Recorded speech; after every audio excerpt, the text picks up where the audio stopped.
আসসালামু আলাইকুম প্রিয় শিক্ষার্থী বন্ধুরা। আজকে আমাদের রোগী হচ্ছে মোমেনা। মোমেনা আজকে এসছে, শরীর ভীষণ খারাপ।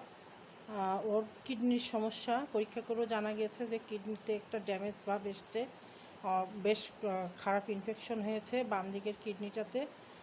খুব জ্বালা যন্ত্রণা করছে, সেই সাথে কি একটু তলপেটেও যন্ত্রণা করছে। তলপেটের ব্যথাটা যখনই প্রস্রাব লাগছে, প্রস্রাবের চাপে কি যন্ত্রণা বেড়ে যাচ্ছে। তলপেটের ব্যথা, তারপরে মাদার কিডনির ওখানে ব্যথাটা বেড়ে যাচ্ছে, তাই না?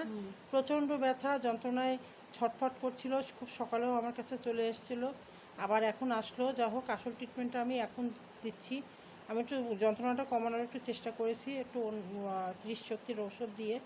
যা হোক, এখন মূল মেডিসিনটা যদি উচ্চ শক্তিতে না দিই তাহলে একটা স্থায়ী সমাধান আসবে না। এখন আমি তাকে যে মেডিসিনটা দিয়েছি, লক্ষণগুলো পাচ্ছি।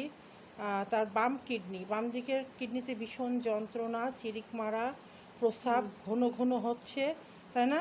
প্রস্রাব ঘন, সবসময় প্রস্রাব ঘন ঘন হচ্ছে, কিন্তু পরিমাণে অল্প অল্প হচ্ছে, বেশি বেশি না। যেমন মার্কসলের প্রস্রাব কিন্তু ঘন ঘন প্রস্রাব, কিন্তু মেলা মেলা প্রস্রাব হয়, অনেক অনেক প্রস্রাব। মনে হয় যে এত প্রস্রাব কোথা থেকে হচ্ছে, ওটা হচ্ছে মার্কসলের। কিন্তু অ্যাসিড নাইট্রিকের লক্ষণটা হচ্ছে ঘন ঘন প্রস্রাব হচ্ছে, কিন্তু অল্প অল্প প্রস্রাব হচ্ছে, আর জ্বালা যন্ত্রণা হচ্ছে প্রস্রাব করার সময়, তাই না?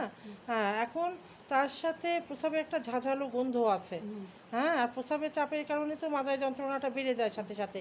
প্রস্রাবের চাপে যদি মাজায় যন্ত্রণা বেড়ে যায় আর তলপেটের যন্ত্রণা বেড়ে যায় প্রস্রাবের চাপে, তাহলে বুঝতে হবে যে এটা কিডনির সমস্যা আর প্রস্রাবের থলির ইনফেকশন। হ্যাঁ, যাই হোক, এই সমস্যাগুলো তার আছে। প্রস্রাবে যেহেতু ঝাঁঝালোর গন্ধও আছে, তার সাথে পায়ে একটা ব্যথা আছে, পায়ে ব্যথা করে, অতিরিক্ত ঝাঁঝালো রাগ। আপনি স্বীকার করছেন তো? অতিরিক্ত ঝাঁঝালো রাগ, মনে হয় যেন রুগী বলছে কারোর উপরে যদি রাগ হয় তা মনে হয় যে তাকে খুন করে ফেলি, কি তাকে মারি, হ্যাঁ, বা মেরে ফেলি, এরকম একটা ভাব হয়। কি ঠিক বলেছি? হ্যাঁ, ঠিক বলেছি আমি। যা হোক, আমি যেই মেডিসিনটা নির্বাচন করেছি তার এই লক্ষণগুলো, মানসিক লক্ষণগুলো মিলে যাচ্ছে, যে অতিরিক্ত রাগ, ঝাঁঝালো রাগ। হ্যাঁ, তার ওই রাগটা যখন হয় তখন নিজেকে কন্ট্রোল করতে পারে না, তাই না? আচ্ছা, তার সাথে একটা দাঁতের ক্ষয় আছে। দাঁতের ওপরের অংশের ক্ষয়, দাঁতের গর্ত হয়ে কালো হয়ে সেখান থেকে ওপরের অংশ ভেঙে ভেঙে পড়েছে, পড়েছে তো কিছু।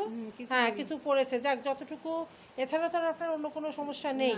এই যতটুকু লক্ষণ পাচ্ছি, একটা ওষুধে নির্দেশ করছে, সেটা হচ্ছে অ্যাসিড নাইট্রিক। যেহেতু বর্ষাকালে অ্যাসিড নাইট্রিকের বৃদ্ধি বছরের যে কোনো সময়ই পাওয়া যায়, কিন্তু বর্ষাকালে অ্যাসিড নাইট্রিকের প্রস্রাবের এই ইনফেকশনের ভাবটা বেশি থাকে, প্রস্রাবে জ্বালালো গন্ধ থাকে, আর ব্যথাটা, যন্ত্রণাটাও তীব্র থাকে। মার্কসলের ব্যথাটা কিন্তু কিডনিতে ব্যথা করে, তলপেটে ব্যথা করে, কিন্তু সেটা অতিরিক্ত না বা তীব্র না।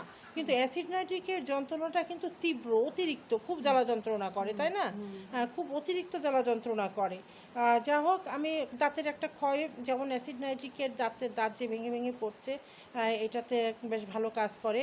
আবার দাঁতের ভুতিতে যদি ঘা থাকে আর তাতে যদি বেশ যন্ত্রণা করে, অ্যাসিড নাইট্রিকে কিন্তু খুব ভালো কাজ হয়, স্থায়ী সমাধান আসে একটা অ্যাসিড নাইট্রিক খাওয়ার পরে।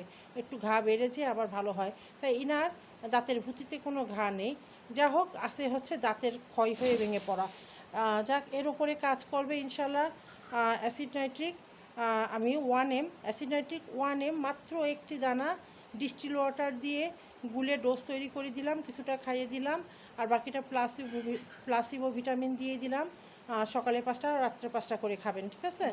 আচ্ছা, আর আল্লাহ ভরসা, যে কোনো সময় যদি হালকা একটা মেডিসিন অ্যাগ্রাভেশন ঘটবে, রুগীর, যে 2 দিন পরে হোক, 5 দিন পরে হোক, সামান্য যদি একটু ব্যথাটা বেড়ে ওঠে, তা 72 ঘন্টার মধ্যে এটা একাই আবার ঠিক হয়ে যাবে। একটুখানি ধৈর্য ধরতে হবে, তাই না? ধরে আল্লাহর রহমতে ইনশাল্লাহ এটার একটা স্থায়ী সমাধান আসবে। কিডনির ভিতরে যে ইনফেকশনটা আছে, সেই ইনফেকশনটা ধীরে ধীরে আস্তে আস্তে ওটা ভালোর দিকে আসবে। আপনার হাতের গলিতে, পায়ের গলিতে কোনো ঘা নেই তো? নেই না? আচ্ছা, তো গায়ে কোনো ঘা না। আচ্ছা, এমনি হাতের গলি, পায়ের গলির কথা বলছি।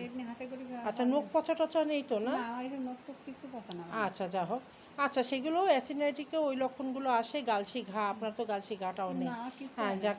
হ্যাঁ, আচ্ছা, যতটুকু লক্ষণ পেয়েছি তাহলে অ্যাসিড নাইট্রিক কভার করলো। আর আমি অ্যাসিড নাইট্রিক 1M মাত্র একটি দানা ডোজ তৈরি করে দিলাম। আশা করি ইনশাল্লাহ রুগী ধীরে ধীরে সুস্থ হয়ে উঠবে। আমি যদি সম্ভব হয়, যদি আমি রুগীকে পাই, তাহলে আমি ইনশাল্লাহ ফলো আপ দেখাবো। আজকে এই পর্যন্ত। আল্লাহ হাফেজ।